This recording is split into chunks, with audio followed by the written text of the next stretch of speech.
আবারও নতুন করে আমাদের পার্শ্ববর্তী বাংলাদেশ জ্বলতে শুরু করে দিয়েছে। তবে এবার পালাটা একটু উল্টো। সেখানকার জঙ্গি সরকারের বিরুদ্ধেই এবার মাঠে নেমে গিয়েছে সেখানকার সাধারণ মানুষ। আজ্ঞে হ্যাঁ, সাধারণ মানুষ। তারা এবারে সেখানকার ইউনূস সরকারের বিরুদ্ধে রীতিমতো মাঠে নেমে প্রতিবাদ আন্দোলন করছে। গোটা বাংলাদেশ জুড়ে শুরু হয়েছে লকডাউন। মানে কোন লকডাউন? আমরা যখন করোনার সময় লকডাউনে ছিলাম প্রায় কিছুটা সেই রকমই লকডাউন। জনমানুষ রাস্তায় দেখতে পাওয়া যাচ্ছে না এই মুহূর্তে। কিন্তু বাংলাদেশি বিভিন্ন মিডিয়া তারা এটাকে নিয়ে কোনো খবর প্রচার করছে না। এদের খবরগুলো পাওয়া যাচ্ছে আবার বাইরে থেকে। আর সেখানকার সাধারণ মানুষদের কিছু অ্যাকাউন্ট থেকে বাংলাদেশের বাস্তব চিত্রটা সামনে উঠে আসছে যে কি চলছে সেখানে। সেখানকার সরকারের বিরুদ্ধে রীতিমতো চোখে চোখ রেখে সাধারণ মানুষ আন্দোলন প্রতিবাদে বেরিয়ে গিয়েছে। তাদের বক্তব্য, এভাবে আর কতদিন চলতে পারে। দমনপীড়নও শুরু হয়ে গিয়েছে, মারাত্মক দমনপীড়ন সেখানে চলছে, বহু মানুষকে ইতিমধ্যেই নিঃশেষ করে দিয়েছে। কিন্তু সেখানকার সাধারণ মানুষ যেভাবে পথে নেমেছে একইভাবে আওয়ামী লীগ তারাও কিন্তু নেমে গিয়েছে রাস্তার মধ্যে। বাংলাদেশ জুড়ে লকডাউন করার কারণ হাসিনার বিচার প্রক্রিয়া শুরু হয়েছে আপনারা জানেন, এবং ক্ষমতাচ্যুত প্রধানমন্ত্রী শেখ হাসিনা গত বছরের গণঅভ্যুত্থানের জন্য তার বিরুদ্ধে বিচারের আহ্বান জানানো হয়েছিল গোটা দেশে। এবং সবাই এটাই বুঝছিল যে বিচার প্রক্রিয়ার মধ্যে এনে তার হয়তো মৃত্যুদণ্ড কার্যকর করে দেয়া হবে। আর এটাই মেনে নিতে পারছেন না সে দেশের সাধারণ মানুষ। আর তারপরেই তারা প্রতিবাদ আন্দোলনে নেমে পড়ে। গোটা দেশে লকডাউন ডাকা হয়, মানে লকডাউনটা দেখেছে আওয়ামী লীগ, এবং তীব্রতর অবস্থা শুরু হয়ে গিয়েছে। গত বছরের যে রক্তক্ষয়ী সংগ্রাম, যে বিক্ষোভ, তার বিরুদ্ধে বিচারের প্রতিবাদে ক্ষমতাচ্যুত প্রধানমন্ত্রী শেখ হাসিনা তার ট্রায়াল শুরু হচ্ছে কোর্টে।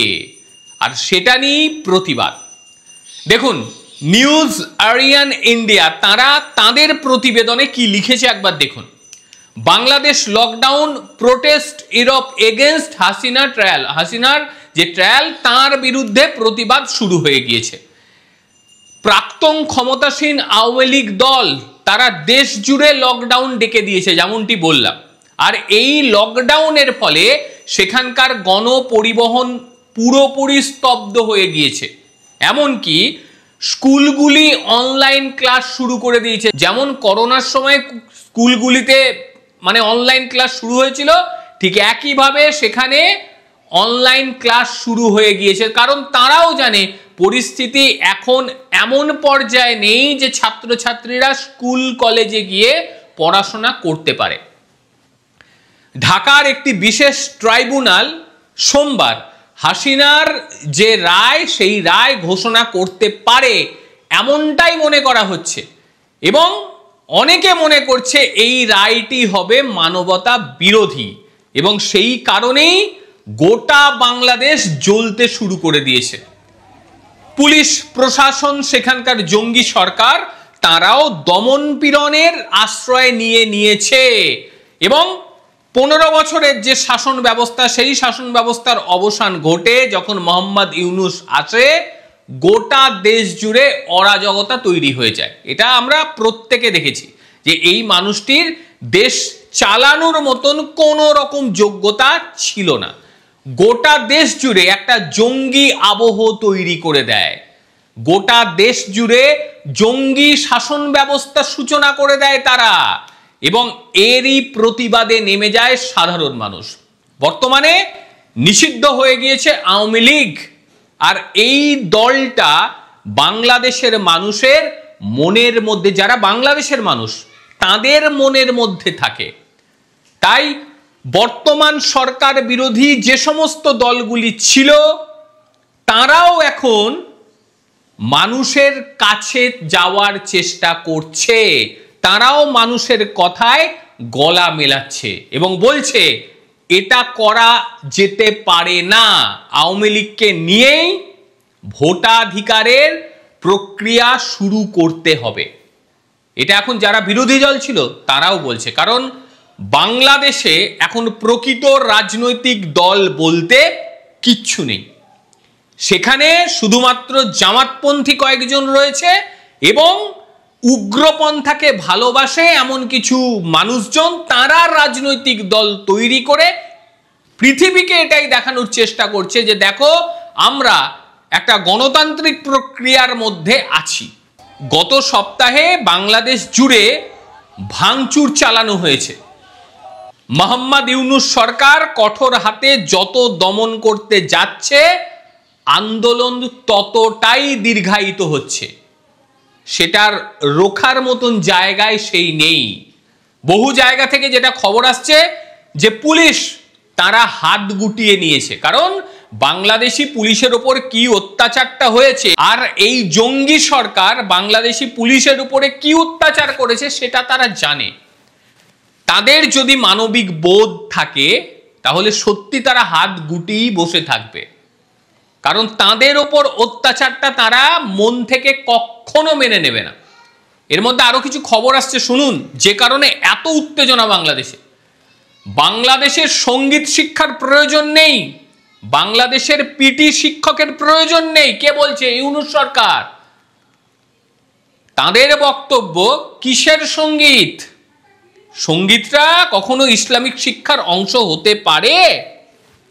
ভাবুন, বাংলাদেশি মহিলারা যারা রয়েছে রাস্তায় খোলা মুখে বেরোলে পরেই তাদের মারধর জুটছে। মুখ কেন ঢাকুনি? কোন পর্যায়ে যাচ্ছে ভেবে নিন। যে কোনো জঙ্গি দেশের ক্ষেত্রে সেটাই হয়। যদিও বর্তমান সময় আফগানিস্তানের পট পরিবর্তন হয়ে গিয়েছে, সেখানেও স্বাধীন হচ্ছে মানুষজন, মহিলারাও স্বাধীন হচ্ছে, অথচ বাংলাদেশকে দেখুন। কারণ এই পুরো বাংলাদেশটা বর্তমান সময় পরিচালিত হচ্ছে আরেক জঙ্গি দেশ পাকিস্তান, তার দ্বারা। বাংলাদেশের পরিস্থিতি মারাত্মক খারাপ। চারিদিকে বিভিন্নভাবে বোম বিস্ফোরণ ঘটছে, বিভিন্ন জায়গায় যানবাহনে আগুন দেওয়া হচ্ছে, রাজনৈতিক বিশৃঙ্খলা তৈরি হয়ে গিয়েছে এবং দক্ষিণ এশিয়ার এই দেশটি বর্তমান সময় আরো একবার পট পরিবর্তনের জন্য প্রস্তুত হয়ে গিয়েছে। স্ফুলিঙ্গের দরকার ছিল, সেটাও পড়ে গিয়েছে। এখন ক্রমাগত হারে বাংলাদেশ জ্বলছে, ধিমে তালে নয়, বাংলাদেশ পুরো মাত্রায় জ্বলতে শুরু করে দিয়েছে এবং পরিস্থিতি এমন জায়গায় পৌঁছেছে যে আরো একবার সেখানকার সরকারের পরিবর্তন হওয়া শুধুমাত্র সময়ের অপেক্ষা। যে বাংলাদেশ 1 বছর আগে প্রতিবাদ আন্দোলন দেখিয়েছিল, ঠিক একই রকম প্রতিবাদ আন্দোলন শুরু হয়ে গিয়েছে বাংলাদেশে। কাজেই বহু মানুষের প্রাণ যেতে শুরু করে দিয়েছে, বহু মানুষ আহত হয়েছে, ছাত্র সমাজ মাঠে নেমে গিয়েছে, সাধারণ মানুষ মাঠে নেমে গিয়েছে। আর এই অন্তর্বর্তী সরকারের প্রধান তিনি চেষ্টা চালাচ্ছেন যেভাবে হোক এই আন্দোলনকে দমন করা। যদি সে এই আন্দোলনকে দমন করতে পারে সেই ক্ষেত্রে আরো দীর্ঘায়িত হবে তার সময়কাল। আর যদি এই আন্দোলনকে সে দমন না করতে পারে তাকে অচিরেই পালিয়ে যেতে হবে এবং সেই পালানোটা হাসিনার মতন এত সহজ হবে না। তাকে হয়তো সে দেশের জনগণ বেঁধেও রাখতে পারে। কাজেই পরিস্থিতি একেবারেই বাংলাদেশের ঠিকঠাক নেই। ভারতও প্রস্তুত, যেভাবে বিভিন্ন উগ্রপন্থী সংগঠন বাংলাদেশে ঘাঁটি গেড়ে রয়েছে তাতে ভারতের তীক্ষ্ণ নজর রয়েছে। বেগতিক হলেই দেশটি কোন পর্যায়ে পৌঁছবে সেটা তারা কল্পনা করতে পারছে না। বাংলাদেশ এবং পাকিস্তান দুটো দেশে সমান নজরে রেখেছে আমাদের ভারতবর্ষ।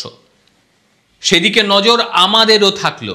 ঠিক কোন পর্যায়ে বাংলাদেশ যাচ্ছে সেই দিকে আমাদেরও নজর রাখতে হবে।